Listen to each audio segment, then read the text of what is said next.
And according to his notes, Toriyama plans to reveal information on even more of these previously unexplored topics during the new Dragon Ball Super movie. If our new villain is a Saiyan from ancient times, then there's no stopping Toriyama from also exploring the very orbs that started this entire franchise and the ancient being who created them, the dragon god Zalama. I'm having a special giveaway of $1,000 for the AniFam members. Best way to win is clicking the notification bell. I'll wait for 3 seconds. 3, 2, more details in pinned comment and description, and 1. There's a fundamental element missing from the Dragon Ball Super's core. It's not like we shouldn't have seen this coming. After all, the amazing progress and power is one of the main reasons this franchise has gained so much of its success. But there was a time that a Saiyan's power wasn't our main focus. The Saiyan abilities and backstory perfectly intertwined with that one other element that created the Dragon Ball story into something so magical.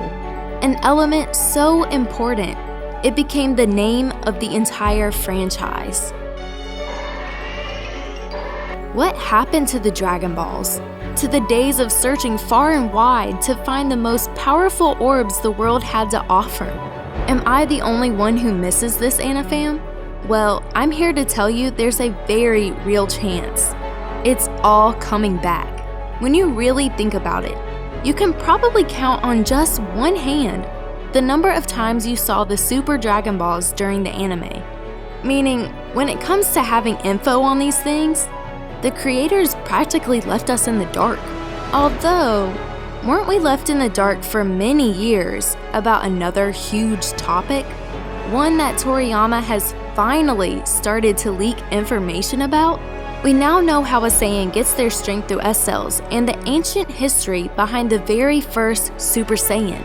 And according to his notes, Toriyama plans to reveal information on even more of these previously unexplored topics during the new Dragon Ball Super movie.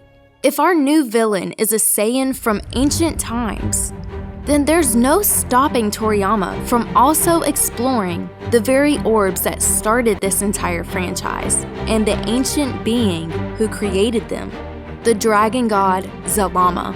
Never even seeing him, the amount of questions we've had about Zalama are endless. But there is one thing the creators already told us. When Goku first stepped foot into the Omni King's palace, he was led through the halls by a mysterious man. Despite his almost youthful appearance, Goku was quick to notice the immense power the Grand Priest was hiding.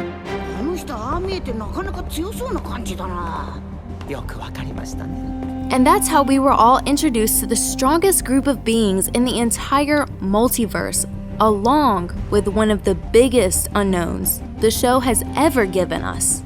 Probably not introducing a group with a specific number of 5 for no reason. Then who were the other 4?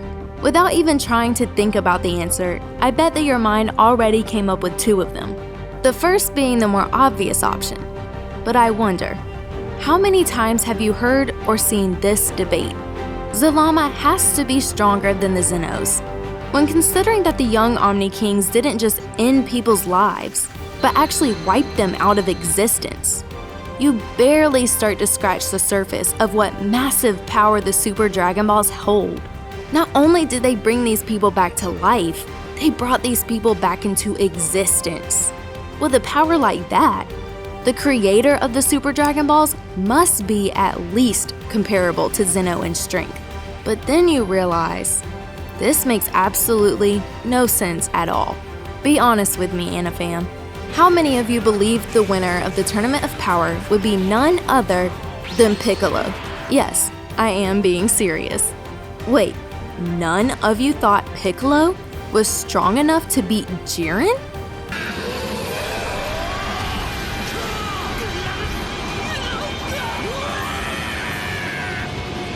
I find that pretty odd considering you just agreed that Zalama is one of the multiverse's top 5 strongest beings due to the power of his creation. Did you forget, AniFam? Piccolo isn't even really Piccolo. Actually a being called the Nameless Namekian, he is merged with Kami, the creator of the Earth's Dragon Balls.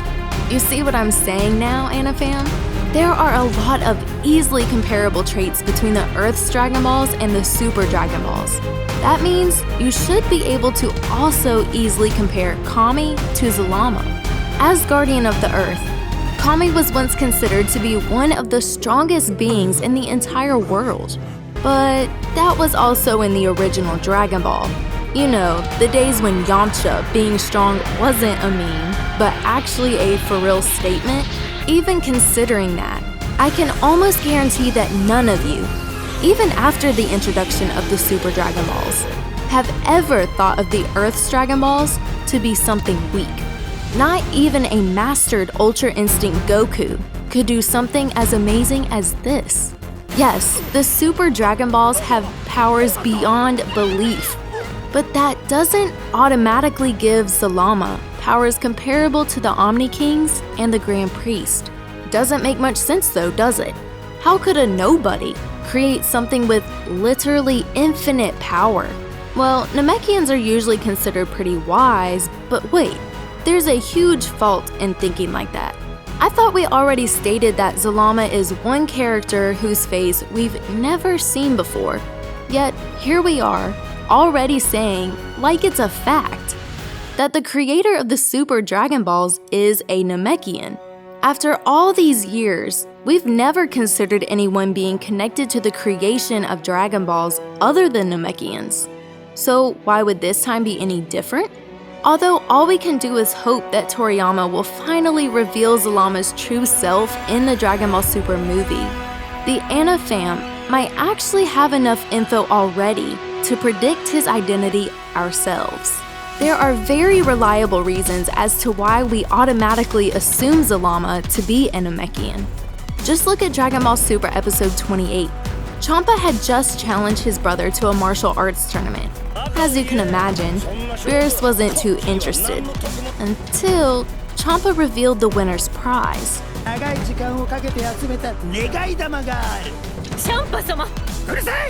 As he described these so-called wish orbs, Goku and Vegeta realized they sounded dangerously similar to the Dragon Balls. And what we learned next was more revealing about Zalama than we could have realized at the time. Not only did Universe 6 also have Namekian Dragon Balls, but both pairs of Namekian races got their Dragon Balls by carving them out of the Super Dragon Balls. But these facts aren't the only pieces to the puzzle.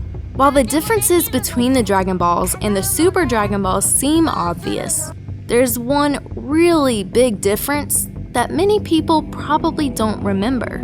Each time Shenron is done granting his wishes, the Dragon Balls scatter across the Earth to the most random places ever, right? But what about the Super Dragon Balls? Where they scatter to is much more specific and has a very clear connection to the Namekians.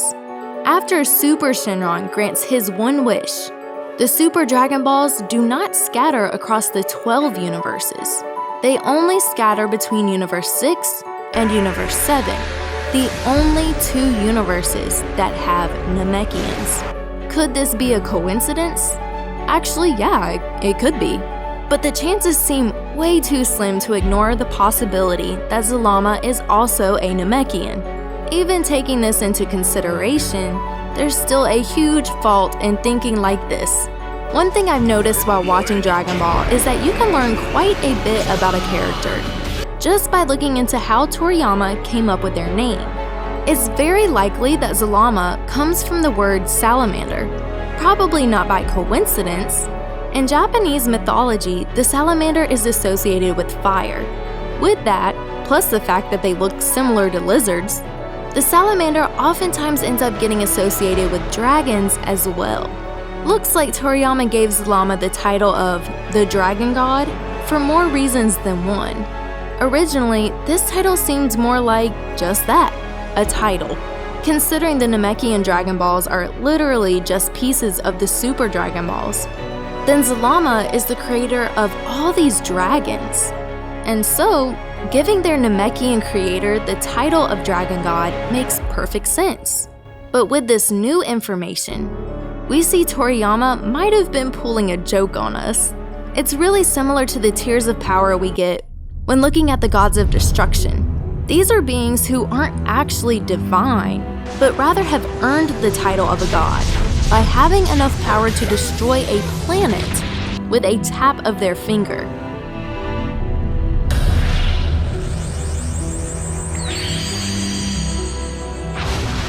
What if Zalama is the god of the dragons because he's the strongest of the dragons? We keep saying the Super Dragon Balls are so powerful and therefore Zalama must be. But think hard about the process of using Dragon Balls to make a wish. What's the point of the dragon inside them? It's just like a genie in a bottle. Whatever the genie is kept in doesn't matter because that's not what holds the power. It's the genie itself.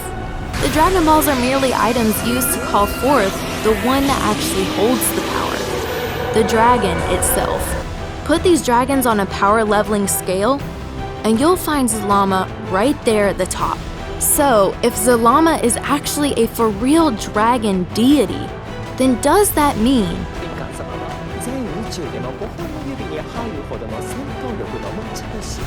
he really is one of the top 5 strongest beings in the whole multiverse after all, Anafam?